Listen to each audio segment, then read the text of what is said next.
ನಮಸ್ಕಾರ ಎಲ್ಲರಿಗೂ ಬೆಳಗಿನ ಶುಭೋದಯ ರೀ. ಎಲ್ಲರೂ ಹೆಂಗದಿರಿ? ಆರಾಮದಿರೇನು? ನಾವು ಆರಾಮದೀವಿ ನೋಡ್ರಿ. ನೀವು ಎಲ್ಲರೂ ಆರಾಮದ್ರಿ ಅಂತ ಭಾವಿಸ್ತಾ ಇವತ್ತಿನ ಲಾಗ್ನ ಸ್ಟಾರ್ಟ್ ಮಾಡೋಣ ಬರ್ರಿ. ಇವತ್ತು ಗುರುವಾರ ಬೆಳಗ್ಗೆ ಟೈಮ್ 9 ಗಂಟೆ ಆಕೆ ಬಂದೈತೆ ನೋಡ್ರಿ. ಇವಾಗ ನಾಷ್ಟಕ್ಕೆ ರೆಡಿ ಮಾಡೋಣಂತೆ. ಬಟಾಟಿ ಅದು ಕಟ್ ಮಾಡಾಕಂತೀನಿ ನೋಡ್ರಿ. ಇವತ್ತು ನಾಷ್ಟಕ್ಕೆ ಏನೈತಿಲ್ಲ, ಸಾಬುದಾನಿ ಉಸುಳಿ ಮಾಡೋಣಂತೆ.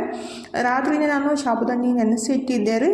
ಹಾಗಾಗಿ ಈಗ ಫಸ್ಟಿಗೆ ಒಂದು ಸ್ವಲ್ಪ ಬಿಸಿನೀರು ಕುಡಿದ್ಬಿಟ್ಟು ಆಮೇಲೆ ಉಸುಳಿ ಮಾಡೋಕೆ ರೆಡಿ ಮಾಡ್ಕೋಬೇಕು. ಥಂಡಿ ಸಿಕ್ಕಾಪಟ್ಟೆ ಹತ್ತಾಕತ್ತಿತ್ತು, ಹಂಗಾಗಿ ಬಿಸಿನೀರು ಕುಡಿದ್ಬಿಟ್ರೆ ಸ್ವಲ್ಪ ಥಂಡಿ ಕಡಿಮೆ ಆಗುತ್ತೆ ರೀ.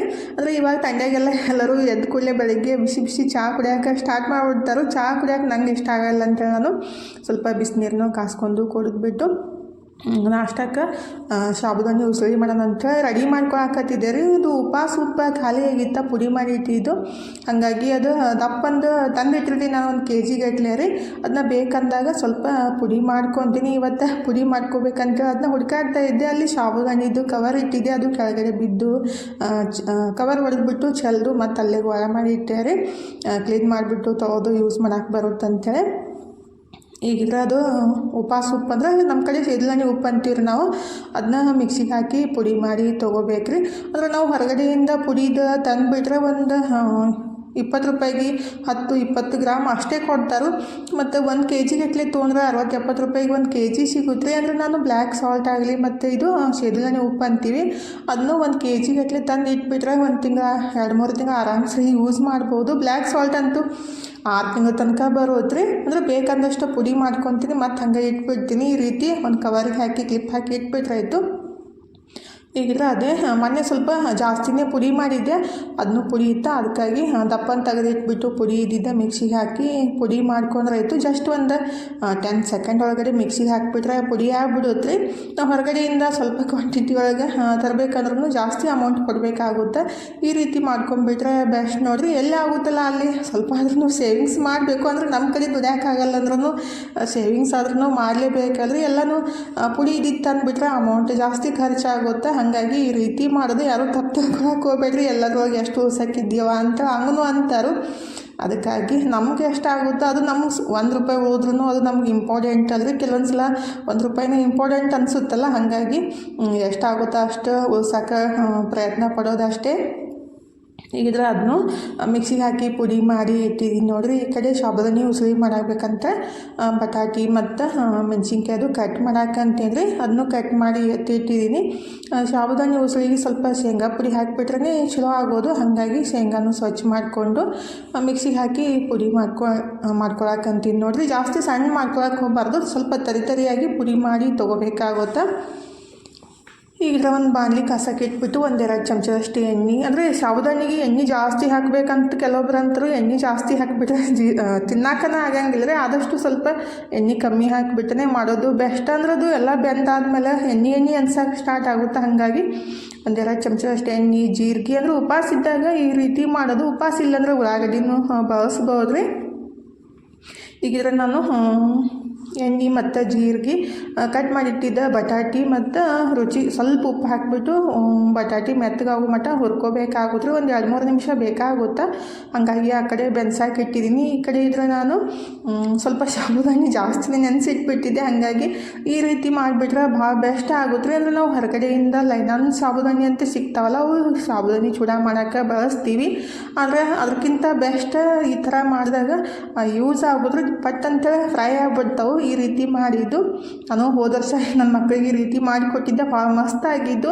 ಅಂದರೆ ಸಾಬುದಾನಿ ಏನು ನಾವು ಉಸುಳಿ ಮಾಡೋಕ್ಕೆ ಯೂಸ್ ಮಾಡ್ತೀವಲ್ರಿ, ಅದೇ ಸಾಬುದಾನಿ ನೆನೆಸಿಟ್ಟಿರ್ತೀವಲ್ಲ, ಅವನ್ನ ಒಂದು 3-4 ನಿಮಿಷ ಸ್ಟೀಮ್ ಒಳಗೆ ಸ್ವಲ್ಪ ಉಪ್ಪು ಹಾಕಿಬಿಟ್ಟು ಬೇಯಿಸಿ ತೊಗೋಬೇಕಾಗುತ್ತೆ.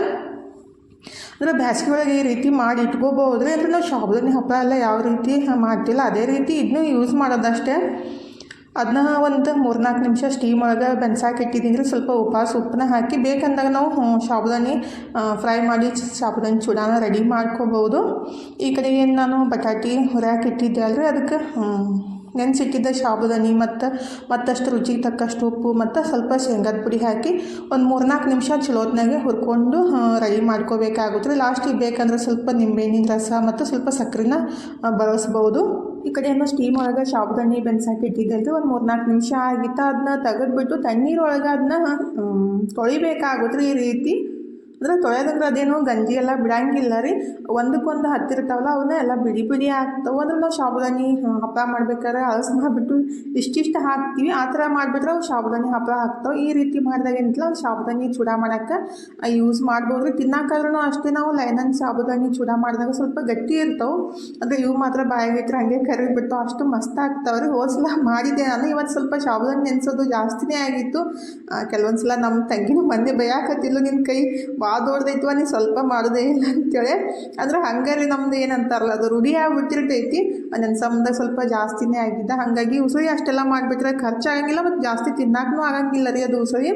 ಹಾಗಾಗಿ ಮತ್ತು ಸ್ವಲ್ಪ ತಿಂದರೂ ಹೊಟ್ಟೆ ಫುಲ್ ಅನಿಸುತ್ತೆ. ಅದಕ್ಕಾಗಿ ಈ ರೀತಿ ಮಾಡಿ ಇಟ್ಬಿಟ್ರೆ ಆಯಿತು. ಬೇಕಂದಾಗ ಡೀಪ್ ಫ್ರೈ ಮಾಡಿಬಿಟ್ಟು ಸ್ವಲ್ಪ ಶೇಂಗಾನು ಫ್ರೈ ಮಾಡಿ ಆಮೇಲೆ ಸ್ವಲ್ಪ ಉಪ್ಪು ಮತ್ತು ಸಕ್ಕರೆ ಪುಡಿ ಹಾಕಿ ಮಿಕ್ಸ್ ಮಾಡಿಬಿಟ್ರಂತೂ ಏನಂತಾರೆ ಸಾಬುದಾನಿ ಚೂಡ ಮಸ್ತ್ ಆಗ್ತಾವ್ರಿ. ನನ್ನ ಮಗಳು ಇನ್ನೂ ಮನ್ಕೊಂಡಾವ ನೋಡ್ರಿ. ನಮ್ಮ ಮನೆ ಮಹಾರಾಣಿ, ನಾವೆಲ್ಲ ಎದ್ದು ನಾಷ್ಟಕ್ಕೆ ರೆಡಿ ಮಾಡಿಟ್ಟಿದ್ದೀನಿ. ನಮ್ಮ ಮನೆಯವರು ಸ್ವಲ್ಪ ಕೆಲಸ ಐತಿ ಹೋಗಿ ಬರ್ತೀನಂತ ಹೇಳೋದವರು ಇನ್ನೂ ಬಂದಿಲ್ಲ ರೀ. ಟೈಮ್ 10:30 ಆಗಿತ್ತು. ನಾನಿದ್ರೆ ಈ ಕಡೆ ನಾಷ್ಟಕ್ಕೆ ರೆಡಿ ಮಾಡಿಟ್ಟು ವೇಟ್ ಮಾಡ್ತಾಯಿದ್ದೆ. ಆಲ್ರೆಡಿ ಅದು ತಣ್ಣಗೆ ಆಗಿ ಹೋಗ್ಬಿಟ್ಟು ಮತ್ತು ನೋಡಿದೆ ಟೈಮ್ 10:30-11 ಗಂಟೆ ಆಗಿ ಬಂದಿತ್ತ. ಫಸ್ಟಿಗೆ ತುಪ್ಪಾರ ಬಿಸಿ ಮಾಡೋಣ ಅಂತೇಳಿ ಅದನ್ನ ತೊಗೊಂಡಿದ್ದೆ. ಮತ್ತು ಅದು ತುಪ್ಪದ ಡಬ್ಬಿ ಏನಿತ್ತಲ್ಲ ಸ್ವಲ್ಪ ವಾಸನೆ ಬಂದಂಗೆ ಆಗಿತ್ತು. ಬಿಸಿ ಮಾಡಿ ಅದನ್ನ ತೆಗೆದುಬಿಟ್ಟು ತೊಳೆದಿಟ್ರಾಯಿತು ಅಂಥೇಳಿ ಖಾಲಿ ಮಾಡಿ ಇಟ್ಟಿದ್ದೀನಿ ರೀ. ಮತ್ತು ಹಾಲು ಕಾಸಿ ಇಟ್ಟಿದ್ದೀನಿ, ಹಾಗಾಗಿ ಅದನ್ನು ಕೆನೆ ತೆಗೆದಿಟ್ರಾಯಿತು. ಬೇಕಂದಾಗ ಯೂಸ್ ಮಾಡ್ಕೊಳಕ್ಕೆ ಬರುತ್ತಂತ ಹಾಲಿಯನ್ನು ಕೆನಿನ ತೆಗೆದು ಇಟ್ಬಿಟ್ಟು ಮತ್ತು ಸ್ವಲ್ಪ ಶೇಂಗಾನು ಬಿಸಿಲಿಗೆ ಇಟ್ರಾಯಿತು. ಅಂದರೆ ಹೆಣ್ಮಕ್ಳ ಕೆಲಸ ಒಂದಲ್ಲ ಎರಡಲ್ಲ, ಏನಾದರೂ ನೆನಪು ಬರ್ತಾ ಇರ್ತವೆ, ಮಾಡ್ತಾನೆ ಇರಬೇಕಾಗುತ್ತೆ ರೀ. ನಾಷ್ಟ ಮಾಡ್ಬೇಕಂತ ಬಂದೈಕಿ ಇವನ್ನ ಕೆಲಸ ನೆನಪಾಯ್ತು, ಹಾಗಾಗಿ ಇವನ್ನ ಮಾಡೋಕ್ಕೆ ಸ್ಟಾರ್ಟ್ ಮಾಡಿದೆ. ಹಸಿ ಶೇಂಗಾ ತಂದಿರ್ತೀವಲ್ರಿ, ಅವ್ನು ಹಂಗೆ ಡಬ್ಬಿಗೆ ಹಾಕಿಟ್ಬಿಟ್ರೆ ಅವು ಒಂದು 4-5 ದಿವ್ಸ ಕೈ ಹತ್ತಕ್ಕೆ ಸ್ಟಾರ್ಟ್ ಆಗುತ್ತೆ. ಯಾಕಂದ್ರೆ ಅವು ನೀರೊಳಗೆ ಹಾಕಿಬಿಟ್ಟು ಶೇಂಗಾ ಹೊಡೆದಿರ್ತಾರೋ ಬಿಸಿಲಿಗೆ ಹಾಕಿರೋಲ್ಲ. ಹಾಗಾಗಿ ನಾನು ಬಿಸಿಲಿಗೆ ಒಂದು ಸ್ವಲ್ಪ ಇಟ್ಬಿಟ್ಟು ಆಮೇಲೆ ಡಬ್ಬಿಗೆ ಹಾಕಿಡೋದು ಕ್ಲೀನ್ ಮಾಡಿ ಈಗಿದ್ರೆ ನಾನು ನಾಷ್ಟ ಮಾಡೋಕೆ ಅಂತೀನಿ ನೋಡ್ರಿ. ಅವ್ರ ಸಲಿಂದ ವೇಟ್ ಮಾಡಿ ಸಾಕಾಯಿತು. ಟೈಮ್ 11 ಗಂಟೆ ಆಗಿ ಹೋಯಿತು. ಅವರು ಇನ್ನೂ ಬಂದಿದ್ದಿಲ್ಲ. ನನ್ನ ಮಗಳಿದ್ರೆ ಎದ್ಬಿಟ್ಟು ನಿಂತಿದ್ಲು ನಾಷ್ಟ ಮಾಡಮ್ಮ ಅಂತ ಅಂದ್ಕೂಲೆ ಇಲ್ಲ ಇನ್ನೂ ಲೇಟ್ ಮಾಡಿ ಮಾಡ್ತಂತಲ್ಲು. ಹಾಗಾಗಿ ನಾನೇ ಪ್ಲೇಟ್ನ ಹಾಕ್ಕೊಂಬಿಟ್ಟು ನಾಷ್ಟ ಮಾಡೋಕ್ಕೆ ಸ್ಟಾರ್ಟ್ ಮಾಡಿದ್ದೀನಿ ನೋಡ್ರಿ. ಈಗಿದ್ರೆ ಟೈಮ್ 12:30 1 ಗಂಟೆನ ಆಗಿ ಬಂದಿತ್ತು ರೀ. ಅದು ಆನ್ಲೈನ್ ಒಳಗೆ ತಾನು ಚಪ್ಪಲ್ ಆರ್ಡ್ರ್ ಹಾಕಿದ್ಲ, ಅವನೇ ಬಂದಿದ್ದು. ಅಂದರೆ ನನಗೇನು ಅಷ್ಟೊಂದು ಇಷ್ಟ ಆಗಲಿಲ್ಲ, ಬಟ್ ಆಕೆಗೆ ಈ ಥರ ಚಪ್ಪಲ್ ಇಷ್ಟ ಆಗಿದ್ದರೆ ಮೊನ್ನೆ ಮಾರ್ಕೆಟ್ ಒಳಗೆ ಕೇಳಿದಾಗೂ ರೇಟ್ ಜಾಸ್ತಿ ಹೇಳಿದ್ರು, 300 ರೂಪಾಯಿ ಹೇಳಿದ್ರು. ಇದೇ ಥರ ಇದ್ದು ಹಂಗಾಗಿ ಆನ್ಲೈನ್ ಒಳಗೆ ತರಿಸ್ತೀನಿ ಮಮ್ಮಿ ಅಂತೇಳಿ ಬಂದಿದ್ಲು. ಬಟ್ ಇವನೇನು ಜಾಸ್ತಿ ರಫ್ ಆ್ಯಂಡ್ ಟಫ್ ಎಲ್ಲ ಯೂಸ್ ಮಾಡೋಕ್ಕಾಗಂಗಿಲ್ಲ ರೀ. ಜಸ್ಟ್ ಒಂದು ಸ್ವಲ್ಪ ಏನು ಪಾರ್ಟಿಗೆ ಎಲ್ಲರೇ ಸುಮ್ಮನೆ ಫಂಕ್ಷನ್ ಕತೆ ಹೋದಾಗ ಯೂಸ್ ಮಾಡ್ಬೋದು. ಆದರೆ ರಫ್ ಆ್ಯಂಡ್ ಟಫ್ ಯೂಸ್ ಮಾಡೋಕ್ಕೆ ಹೋಗ್ಬಿಟ್ರೆ ಜಲ್ದಿ ಹರ್ಕೊಂಡ್ಬಿಡ್ತಾವೆ. ಆದರೆ ಪರವಾಗಿಲ್ಲ, 140 ರೂಪಾಯಿನ ಕೊಟ್ಟಿದ್ದು ಅನ್ಸುತ್ತೆ. ಈ ಥರ ಅದಾವೆ ನೋಡಿರಿ. ನನಗಲ್ಲ, ತನಗೆ ತೊಗೊಂಡಿದ್ದು, ನನಗೆ ಇಷ್ಟ ಆಗಲ್ಲ ಈ ರೀತಿ ಚಪ್ಪಲ್ ರೀ. ಈಗ ಅದನ್ನು ತೆಗೆದು ನೋಡಿ ಚೆಕ್ ಮಾಡಿ ಇಟ್ಟ್ಯಾರೆ. ತನು ಇದ್ರೆ ಮಾರ್ಕೆಟ್ಗೆ ಹೋಗಿದ್ಲು ಅವ್ರ ಫ್ರೆಂಡ್ಸ್ ಸಂಗಟ್ರಿ ಅರ್ಬಿ ತರ್ತೀನಿ ಅಂತೇಳಿ. ನೆಕ್ಸ್ಟ್ ಮಂತ್ ತನ್ನೊಂದು ಬರ್ತಡೇ ಇತ್ತಲ್ಲ, ಹಾಗಾಗಿ ನಾನು ತಂದುಬಿಟ್ರೆ ಆಕೆಗೆ ಮನ್ಸಿಗೆ ಬರಲ್ಲ, ಹಾಗಾಗಿ ನೀನೇ ತೊಗೊಂಬಾರವ ಅಂತ ಅವ್ರ ಫ್ರೆಂಡ್ಸು ಹೊಂಟಿದ್ರತ್ತ. ಅದಕ್ಕಾಗಿ ತನೂ ಹೋಗಿದ್ಲು. ಈಗಿದ್ರೆ ನಮ್ಮ ಮನೆಯವರು ಇನ್ನೂ ಬಂದಿತ್ತಲ್ಲ, ತನೂ ಅವ್ರ ಫ್ರೆಂಡ್ಸ್ ಮನೆಗೆ ಹೋಗಿದ್ಲು. ನಾನು ಕಸ ಗುಡಿಸಿ ಮುಖ ತಕ್ಕೊಂಡು ದೇವ್ರ ಮುಂದೆ ದೀಪ ಹಚ್ಚಿಬಿಟ್ಟು ಈಗ ರಾತ್ರಿ ಊಟಕ್ಕೆ ಅಡುಗೆ ಸ್ಟಾರ್ಟ್ ಮಾಡಿದ್ದೀನಿ ನೋಡಿರಿ. ಈಗ ರಾತ್ರಿ ಊಟಕ್ಕೆ ಏನಿಲ್ಲ, ಫಸ್ಟಿಗೆ ಕ್ಯಾರೆಟ್ ಹಲ್ವಾ ಮಾಡಿಟ್ಟು ಚಪಾತಿ ಅಥವಾ ರೈಸ್ ಮಾಡೋಣ ಅಂತ ಅಂದ್ಕೊಂಡಿದ್ದೀನಿ. ಇಲ್ಲ ಮಸಾಲೆ ರೈಸ್ ಇಲ್ಲ ಚಪಾತಿ ಪಲ್ಯ ಮಾಡಿದ್ರೆ ಆಗುತ್ತೆ. ಫಸ್ಟಿಗಿದ್ರೆ ಇದು ಕ್ಯಾರೆಟ್ ಹಲ್ವಾ ಮಾಡ್ಬೇಕು ನೋಡಿರಿ. ಇದು ಸ್ವಲ್ಪ ಟೈಮ್ ಜಾಸ್ತಿ ಹಿಡಿಯುತ್ತೆ, ಯಾಕಂದರೆ ಕ್ಯಾರೆಟ್ ಮೇಲಿಂದೆಲ್ಲ ತೆಗೆದು ಹೆರಚಿಬಿಟ್ಟು ಅದನ್ನ ತುರಿದು ಮಾಡಬೇಕಂದ್ರೆ ಸ್ವಲ್ಪ ಟೈಮ್ ಹಿಡಿಯುತ್ತಲ್ರಿ. ಹಾಗಾಗಿ ಈ ಕಡೆ ನಾನು ಒಂದು 3/4 ಲೀಟ್ರಷ್ಟು ಹಾಲನ್ನು ಕುದಿಸಾಕಿಟ್ಟಿದ್ದೀನಿ ನೋಡಿರಿ. ಅಂದರೆ ನಾವು ಕ್ಯಾರೆಟ್ ಹಲ್ವಾ ಮಾಡೋಂಥ ಹಾಲು ಹಾಕಿಬಿಟ್ರೆ ಅದು ಬೆನ್ಯಾಗ ಸ್ವಲ್ಪ ಗಟ್ಟಿ ಹಾಕೋ ಟೈಮ್ ತೊಗೋತಲ್ಲ. ಹಾಗಾಗಿ ಇದನ್ನೆಲ್ಲ ರೆಡಿ ಮಾಡ್ಕೋ ತನಕ ಹಾಲು ಸ್ವಲ್ಪ ಕುದ್ದು ಗಟ್ಟಿ ಆಗ್ತಾವಂತ ಈ ಕಡೆ ನಾನು ಹಾಲು ಕುದಿಸಾಕಿಟ್ಟಿದ್ದೀನಿ. ಅಂದರೆ ಹಾಲು ಸ್ವಲ್ಪ ತೆಳ್ಳಗೆ ಇರ್ತಾವಲ್ರಿ, ಹಾಗಾಗಿ ಮತ್ತು ಕೆನೆ ತೆಗೆದಾಗ ಇನ್ನಷ್ಟು ತೆಳ್ಳಗಾಗಿರ್ತಾವೆ. ಅದಕ್ಕಾಗಿ ಈ ಕಡೆ ಹಾಲನ್ನು ಕಾಸಾಕಿಟ್ಟಿದ್ದೀನಿ.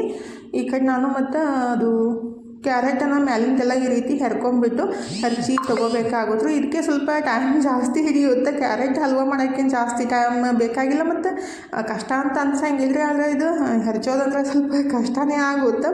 ಈ ರೀತಿ ಮ್ಯಾಲಿಂದೆಲ್ಲ ಹೆರ್ಚಿಬಿಟ್ಟು ಕೆಳಗಡೆ ಬಡ್ಡಿ ತೆಗೆದು ಬಿಡಬೇಕ್ರಿ. ಸ್ವಲ್ಪ ಈ ಥರ ಬಡ್ಡಿ ಒಳಗೆ ಅದು ಗ್ರೀನ್ ಥರ ಇರುತ್ತಲ್ಲ ಅದನ್ನು ತಗೊಂಡ್ಬಿಡ್ಬೇಕು. ಸ್ವಲ್ಪ ಒಗರು ಜಾಸ್ತಿ ಇರುತ್ತೆ ಅದು. ಎಲ್ಲ ಕ್ಯಾರೆಟ್ನ ಈ ರೀತಿ ನಾನು ಹೆರ್ದ್ಬಿಟ್ಟು ಅಂದರೆ ಮೇಲಿಂದ ಹೆರ್ಚ್ಕೊಂಡ್ಬಿಟ್ಟು ಈ ರೀತಿ ಕಟ್ ಮಾಡಿ ಇಟ್ಟಿದ್ದೀನಿ ನೋಡಿರಿ. ಇನ್ನು ತುರಿದು ಅಂದರೆ ಹೆರ್ಚ್ಬಿಟ್ಟು ತೊಗೋಬೇಕು. ಹೆರ್ಚು ಮಣಿಲೇ ರೀ. ಅಂದರೆ ಕಟ್ ಮಾಡಿಬಿಟ್ಟು ಮಾಡ್ಬೋದು, ಬಟ್ ಅದಕ್ಕಿಂತ ಇದೇ ಬೆಸ್ಟ್ ಆಗುತ್ತೆ ರೀ. ಈ ರೀತಿ ಹೆರ್ಚು ಮಾಡಿದ್ದೇನೆ ಜಾಸ್ತಿ ಟೇಸ್ಟ್ ಆಗೋದು. ಈ ಕಡೆ ಹಾಲು ಕುದಿಯಾಕತ್ತಿದ್ದ, ಈ ಕಡೆ ನಾನು ಕ್ಯಾರೆಟೆಲ್ಲ ಹೆರ್ಚಿ ತೊಗೊಳಕಂತೀನಿ ನೋಡಿರಿ. ಈ ಥಂಡ್ಯಾಗಂತೂ ಏನರೇ ಸ್ವಲ್ಪ ಹೆರ್ಚೋದಾಗಲಿ ಮತ್ತು ಏನಾದರೂ ಮಾಡಮ್ದಾಗ ಕೈಗೆ ಸ್ವಲ್ಪ ಬಡಿದ್ಬಿಟ್ರಂತೂ ಸಿಕ್ಕಾಪಟ್ಟೆ ಪೇನ್ ಆಗ್ತಾವೆ ರೀ. ಅಂದರೆ ಥಂಡಿನೇ ಇರುತ್ತಲ್ಲ, ಹಾಗಾಗಿ ಆ ಥರ ಪೇನ್ ಆಗ್ತಾ ಇರ್ತಾವೆ. ಸ್ವಲ್ಪ ತೊಗಲಾದ್ರೂ ಏನಾದರೂ ಅದು ಚುಚ್ಚಿಬಿಟ್ರೆ ಅಂತೂ ಜಾಸ್ತಿನೇ ನೋವು ಆಗೋಕ್ಕೆ ಸ್ಟಾರ್ಟ್ ಆಗುತ್ತೆ. ಹಾಗಾಗಿ ಕ್ಯಾರೆಟ್ ಅಂದರೆ ಗಜ್ಜರಿ ಎಲ್ಲ ಈ ರೀತಿ ಹೆರ್ಚಿಬಿಟ್ಟು ತೊಗೊಂಡಿದ್ದೀನಿ ನೋಡಿರಿ. 1 kg ಮ್ಯಾಲೆ ಆಗುತ್ತೆ. ಒಂದು ಬುಟ್ಟಿ ತುಂಬ ನೋಡಿರಿ. ಸ್ವಲ್ಪ ದಪ್ಪ ಇರ್ತಾವಲ್ರಿ, ಹಾಗಾಗಿ ಹೆರ್ಚಾಕೂ ಈಜಿ ಆಗುತ್ತೆ. ಹಲ್ವಾ ಮಾಡಮ್ದಾಗ ಯಾವಾಗಲೂ ದಪ್ಪಿರುವ ಕ್ಯಾರೆಟನ್ನು ತಂದುಬಿಟ್ಟು ಹಲ್ವಾ ಮಾಡ್ಕೊಳ್ಳೋಕೆ ಈಜಿ ಆಗುತ್ತೆ. ಈಗಿದ್ರೆ ಎಲ್ಲ ಹೆರ್ಚಿಬಿಟ್ಟು ಇಟ್ಟಿದ್ದೀನಿ. ಸ್ವಲ್ಪ ಡ್ರೈ ಫ್ರೂಟ್ಸ್ನು ಕಟ್ ಮಾಡಿ ಇಟ್ಟಿದ್ದೀನಿ ರೀ. ಈ ಕಡೆ ನಾನು 1-2 ಚಮಚದಷ್ಟು ಬಾಣಲಿಗೆ ತುಪ್ಪ ಹಾಕಿಬಿಟ್ಟು ಫಸ್ಟಿಗೆ ಬಾದಾಮಿ ಕಟ್ ಮಾಡಿದ್ದು ಹಾಕಿ ಸ್ವಲ್ಪ ಹುರ್ಕೊಂಡ್ಮೇಲೆ ಆಮೇಲೆ ಗೋಡಂಬಿ ಮತ್ತು ಒಣ ದ್ರಾಕ್ಷಿ ಹಾಕಿ ಈ ರೀತಿ ಸ್ವಲ್ಪ ಮೆತ್ತಗೆ ಕೆಂಪು ಬಣ್ಣ ಬರೋ ಮಟ್ಟ ಹುರ್ಕೊಂಡು ತೊಗೋಬೇಕಾಗುತ್ತೆ ರೀ. ಹುರ್ಗಿಸಿಂದ ಎತ್ತಿಟ್ಬಿಟ್ಟು ಬೇರೆ ಪ್ಲೇಟಿಗೆ ಇದು ತುಪ್ಪಕ್ಕನ್ನು ನಾವು ಹೆರ್ಚಿಟ್ಟಿದ್ದ ಕ್ಯಾರೆಟ್ ಹಾಕಿ ಹುರ್ಕೋಬೇಕಾಗುತ್ತೆ. ಬೇಕಂದ್ರೆ ಇನ್ನಷ್ಟು ತುಪ್ಪನೂ ಹಾಕ್ಬೋದು ರೀ. ನಾನೇನು ಹಾಕಕ್ಕೆ ಹೋಗಿಲ್ಲ. ಈಗ ಅದ ತುಪ್ಪ ಏನು ಉಳಿದಿತ್ತಲ್ಲ ಅದ್ರೊಳಗೆ ಕ್ಯಾರೆಟ್ ಹೆರ್ಚಿಟ್ಟಿದ್ದು ಹಾಕಿಬಿಟ್ಟು ಚಲೋತ್ನಾಗೆ ಹುರ್ಕೋಬೇಕಾಗುತ್ತೆ ರೀ. ಒಂದು 3-4 ನಿಮಿಷ ಟೈಮ್ ಬೇಕಾಗುತ್ತೆ. ಈ ಕಡೆ ಅದು ಗ್ಯಾಸ್ ಒಲಿ ಸಣ್ಣದಾಗುತ್ತೆ, ಉರಿನೂ ಸಣ್ಣದಿರುತ್ತಲ್ರಿ, ಹಾಗಾಗಿ ಆ ಕಡೆ ಇಟ್ಬಿಟ್ಟು ಜಲ್ದಿ ಆಗುತ್ತಂತ ಇಟ್ಟಿದ್ದು.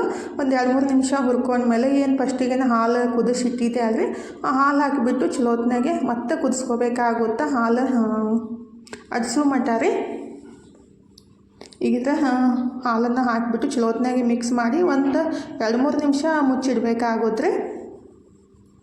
ಈಗ 2-3 ನಿಮಿಷ ಆದಮೇಲೆ ಮತ್ತೊಂದು ಸಲ ಚೆಕ್ ಮಾಡಿಬಿಟ್ಟು ಚಲೋತ್ನಾಗೆ ಮಿಕ್ಸ್ ಮಾಡ್ಕೋಬೇಕಾಗುತ್ತೆ ರೀ. ಅಂದರೆ ಅದು ಹಾಲೆಲ್ಲ ಪೂರ್ತಿಯಾಗಿ ಅಟ್ಟಿಸ್ಬೇಕು, ಅಂದರೆ ಕಡಿಮೆ ಆಗಬೇಕು. ಅಷ್ಟೋ ತನಕ ಸ್ವಲ್ಪ ಹುರ್ಕೋತಾ ಇರಬೇಕಂದ್ರೆ ಮಿಕ್ಸ್ ಮಾಡ್ಕೋತಾ ಇರಬೇಕು. ಹಾಲು ಸ್ವಲ್ಪ ಕಡಿಮೆ ಆಗೋಕ್ಕೆ ಸ್ಟಾರ್ಟ್ ಆದ ಕೂಡಲೇ ನಾನು ಇದಕ್ಕೆ ಒಂದು ಸಣ್ಣ ಬಟ್ಲಷ್ಟು ಹಾಲಿನ ಪೌಡ್ರ್ ಹಾಕಕ್ಕಂತೀನಿ ರೀ. ಇದಕ್ಕೆ ಬೇಕಂದ್ರೆ ನಮ್ಮ ಕಡೆ ಖವಾ ಅಂತೀವಿ, ಒಂದೊಂದು ಕಡೆ ಖೋವಾ ಅಂತಾರೋ, ಅದನ್ನ ಒಂದು ಬಟ್ಲಷ್ಟು ಹಾಕ್ಬೋದು. ಟೇಸ್ಟ್ ಸ್ವಲ್ಪ ಜಾಸ್ತಿ ಆಗುತ್ತೆ, ಇದ್ರೆ ಹಾಕ್ಬೋದು, ಇರ್ಲಿಕ್ಕಂದ್ರೆ ಸ್ಕಿಪ್ ಮಾಡಿದ್ರು ನಡೀತೈತ್ರಿ. ನಾನಿಲ್ಲಿ ಒಂದು ಸಣ್ಣ ಬಟ್ಲಷ್ಟು ಹಾಲಿನ ಪೌಡ್ರ್ ಹಾಕಿದ್ದು ಮತ್ತು ಒಂದು 1/4 kg ಸಕ್ಕರೆನ ಬಳಸಿದ್ದು. ಅಂದರೆ ಒಂದು ಬಟ್ಲಷ್ಟು ಸಕ್ಕರೆ ಹಾಕಿದ್ದು. ಅಂದರೆ ಒಂದು kg ಕ್ಯಾರೆಟ್ ಹಲ್ವಾ ಮಾಡ್ತಾಯಿದ್ರೆ ಒಂದು 1/4 kg ಅಥವಾ 200 ಗ್ರಾಮ್ ಸಕ್ಕರೆ ಹಾಕಿದ್ರೆ ಸಾಕಾಗುತ್ತೆ. ಅಂದರೆ ಸ್ವೀಟ್ ಜಾಸ್ತಿ ಬೇಕಂದ್ರೆ ಸ್ವಲ್ಪ ಜಾಸ್ತಿ ಬಳಸ್ಬೋದು, ಇಲ್ಲ ಸ್ವೀಟ್ ಸ್ವಲ್ಪ ಕಮ್ಮಿ ಇದ್ದರೆ ಚಲೋ ಅಂತ ಅಂದರೆ ಒಂದು 1/4 kg ಹಾಕಿಬಿಟ್ರೆ ಚಲೋ ಆಗುತ್ತೆ ನೋಡಿರಿ. ಅಂದರೆ ಅವರು ಸ್ವೀಟಿಗೆ ಅಂದರೆ ಅವ್ರಿಗೆ ಎಷ್ಟು ಸ್ವೀಟ್ ಬೇಕಲ್ಲ ನೋಡ್ಕೊಂಬಿಟ್ಟು ಹಾಕ್ಬೋದು. ಸಕ್ಕರೆ ಹಾಕಿ ಚಲೋತ್ನಾಗೆ ಅದನ್ನ ಪೂರ್ತಿಯಾಗಿ ಸಕ್ಕರೆ ಕರಗಿ ಈ ಥರ ಗಟ್ಟಿ ಆಗೋ ಮಟ್ಟ ಕುದಿಸ್ಕೋಬೇಕಾಗುತ್ತೆ ರೀ. ಒಂದು 4-5-6 ನಿಮಿಷನೇ ಬೇಕಾಗುತ್ತೆ. ಅಂದರೆ ಉರಿ ಯಾವ ಥರ ಇಟ್ಟಿರ್ತೀವಲ್ಲ ಅದ್ರ ಮೇಲೆ ಡಿಫ್ರೆಂಟ್ ಆಗುತ್ತೆ. ಈಗಿದ್ರೆ ಇದು ಹಲ್ವಾ ರೆಡಿ ಆಗೈತೆ ನೋಡಿರಿ. ಹಾಲನ್ನು ಪೂರ್ತಿ ಅಂದ್ರೆ ಸಕ್ಕರೆ ಮತ್ತು ಹಾಲು ಏನು ಹಾಕಿರ್ತೀವಿ ಎಲ್ಲ ನೀರಿನ ಅಂಶ ಎಲ್ಲ ಅಟ್ಟಿಸ್ಬಿಟ್ಟಿರ್ತೈತಿ, ಅಂದರೆ ಕಡಿಮೆ ಆಗಿರ್ತೈತಿ.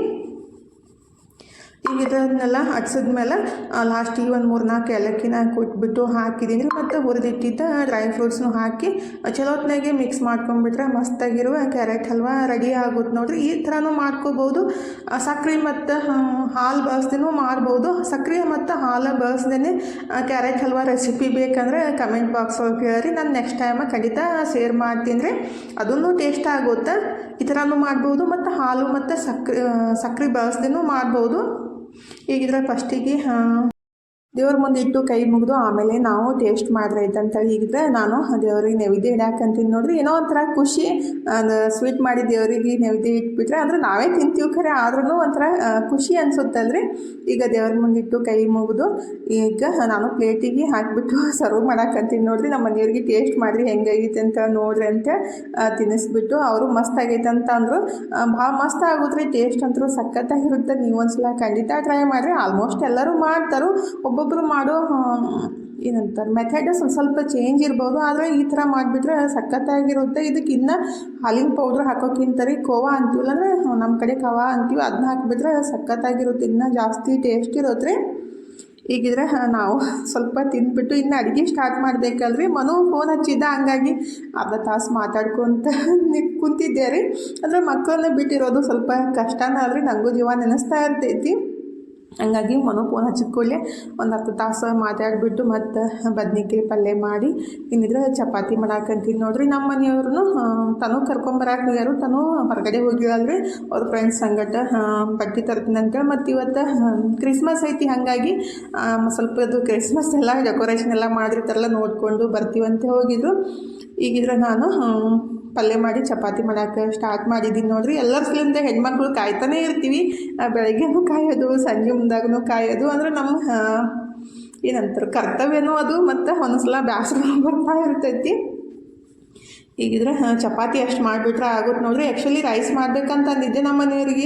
ರೈಸ್ ಐಟಮ್ಸ್ ಅಂದರೆ ಸ್ವಲ್ಪ ಅಷ್ಟಕ್ಕಷ್ಟೇ, ಅಂದರೆ ಏನಂತ ಅಂತ ಸುಮ್ಮನೆ ತಿಂತಾ ಇರ್ತಾರೆ. ಆದರೆ ಚಪಾತಿ ಬದ್ನಿಕಾಯಿ ಪಲ್ಯ ಮಾತ್ರ ಜಾಸ್ತಿ ಇಷ್ಟ ಆಗುತ್ತೆ. ಮನಗೂ ಅಷ್ಟೇ ರೀ, ಚಪಾತಿ ಪಲ್ಯ ಅಂದರೆ ಬದ್ನಿಕಾಯಿ ಪಲ್ಯ ಅಂದರೆ ಜಾಸ್ತಿ ಇಷ್ಟ ಆಗುತ್ತೆ. ಬದ್ನಿಕಾಯಿ ಪಲ್ಯ ಮಾಡಿನಂದ್ರೆ ಅವನಿಗೆ ಭಾಳ ಖುಷಿಯಾಗಿತ್ತು, ವಿಡಿಯೋ ಕಾಲ್ ಮಾಡಿದ್ದಾರೆ. ಹಾಗಾಗಿ ಕ್ಯಾರೆಟ್ ಹಲ್ವಾನು ತೋರಿಸ್ರಿ ಮಮ್ಮಿ, ನನಗೆಲ್ಲ ಬಿಟ್ಟು ತಿನ್ನಾಕತ್ತೀರಿ ಅಂತ ನಾಕತ್ತಿದ್ದ. ಈಗ ತನೂ ಬಂದು ನೋಡ್ರಿ, 7 ಗಂಟೆ ಆಗಿ ಒಂದು 10 ನಿಮಿಷ ಆಗಿತ್ತು. ಇವಾಗಂತೂ ಜಲ್ದಿನೇ ಕತ್ಲಿ ಆಗುತ್ತಲ್ರಿ. ನಾನಿದ್ರೆ ಡ್ರೆಸ್ ಪೂರ್ತಿ ತೊಗೊಂಬ ಅಂತ ಹೇಳಿದೆ, ಬರೀ ಪ್ಯಾಂಟ್ ಒಂದೇ ತಂದಾಗ, ಹಾಗಾಗಿ ಬೈಸ್ಕೊಂಡ್ಲು. ಅಂದರೆ ಪ್ಯಾಂಟ್ ಅಥವಾ ಟಾಪ್ ಮತ್ತು ಏನಾದರೂ ಶಾರ್ಟ್ ಟಾಪ್ ತೊಗೊಂಡ್ಬರ್ಬೇಕಿಲ್ಲ ಅಂತ ಅನ್ನತ್ತಿದ್ದೆ. ಅಲ್ಲಿ ಸರಿ ಇದ್ದಿದ್ದಿಲ್ಲ ಮಮ್ಮಿ ಅಂತಂದ್ಲು. ಬರೀ ಹಿಂಗೆ ಮಾಡ್ಬಿಟ್ಟು ನೀ ಹೇಳಿದ್ದಲ್ಲಿ ಕೇಳತ್ತಿ, ಮತ್ತು ಒಂದು 2 ಪ್ಯಾಂಟ್ ಆದ್ರೂ ತೊಗೊಂಬಾ ಅಂತ ಅಂದಿದ್ದೆ. ಇಲ್ಲಿ ಒಂದೇ ಚಲೋ ಐತಂತ ಹಾಕತ್ತಿದ್ಲು. ಆಯ್ತು ಬಿಡವ, ನೀನು ಇಷ್ಟ ಬಂದಂಗೆ ಮಾಡುವಂತೆ ಅನ್ನಾಕತ್ತಿದ್ದೆ. ಹೆಣ್ಮಕ್ಳಿಗೆ ಈಗ ರೀ ಬರೀ ಜೀನ್ಸ್ ಪ್ಯಾಂಟ್ ಜಾಸ್ತಿ ಇಷ್ಟ ಆಗ್ತಾವೆ. ಅಂದರೆ ಡ್ರೆಸ್ ಆದರೂ ನನ್ನೂ ಎಲ್ಲ ಯೂಸ್ ಮಾಡಿಬಿಡ್ತಾಳು. ಹಾಗಾಗಿ ಬರೀ ತನಗೆ ಬೇಕಂದ್ರೆ ಜೀನ್ಸ್ ಪ್ಯಾಂಟ ಮತ್ತು ಟೀ ಶರ್ಟ ತೊಗೋದು. ಈಗಿದ್ರೆ ನಾನು ಚಪಾತಿ ಎಲ್ಲ ಮುಗಿಸ್ಬಿಟ್ಟು ಹೊರಗಡೆ ತಂದು ಇಡಾಕಂತೀನಿ ನೋಡ್ರಿ. ಇನ್ನು ಊಟ ಮಾಡೋದು ಬರೀ ಮಸ್ತಿಗೆ ಪಲ್ಯ ಚಪಾತಿ ಮತ್ತು ಕ್ಯಾರೆಟ್ ಹಲ್ವಾ ಅಷ್ಟೇ ರೀ. ಜಾಸ್ತಿ ಮಾಡಿಬಿಟ್ರೆ ಖರ್ಚಾಗಂಗಿಲ್ಲಲ್ಲ, ಹಾಗಾಗಿ ಬರೀ ಚಪಾತಿ ಪಲ್ಯ ಅಷ್ಟೇ ಮಾಡಿದ್ದು. ಇವತ್ತಿನ ವಿಡಿಯೋನೂ ಇಲ್ಲೇ ಮುಗಿಸೋದ್ರಿ. ಇವತ್ತಿನ ವಿಡಿಯೋ ಹೆಂಗೆ ಅನಿಸ್ತಂತ ಕಮೆಂಟ್ ಬಾಕ್ಸ್ ಒಳಗೆ ಹೇಳೋದು ಮರೆಯೋಕೆ ಹೋಗಬೇಡ್ರಿ. ವಿಡಿಯೋ ಇಷ್ಟ ಆಗಿದ್ರೆ ಲೈಕ್ ಮಾಡಿ, ಶೇರ್ ಮಾಡಿ, ಸಬ್ಸ್ಕ್ರೈಬ್ ಮಾಡಿಕೊಂಡು ಸಪೋರ್ಟ್ ಮಾಡಿರಿ. ಇಷ್ಟೋ ತನಕ ವಿಡಿಯೋ ನೋಡಿದ್ದಕ್ಕೆ ತಮ್ಮೆಲ್ಲರಿಗೂ ತುಂಬ ಹೃದಯದ ತುಂಬ ಧನ್ಯವಾದಗಳು ರೀ. ಥ್ಯಾಂಕ್ ಯು ಫಾರ್ ವಾಚಿಂಗ್ ರೀ. ನಮಸ್ಕಾರ ರೀ. ಹೋಗಿ ಬರ್ತೀವಿ ರೀ, ಮತ್ತು ಹೊಸ ಲಾಗ್ ಜೊತೆಗೆ ಸಿಗ್ತೀವಿ ರೀ.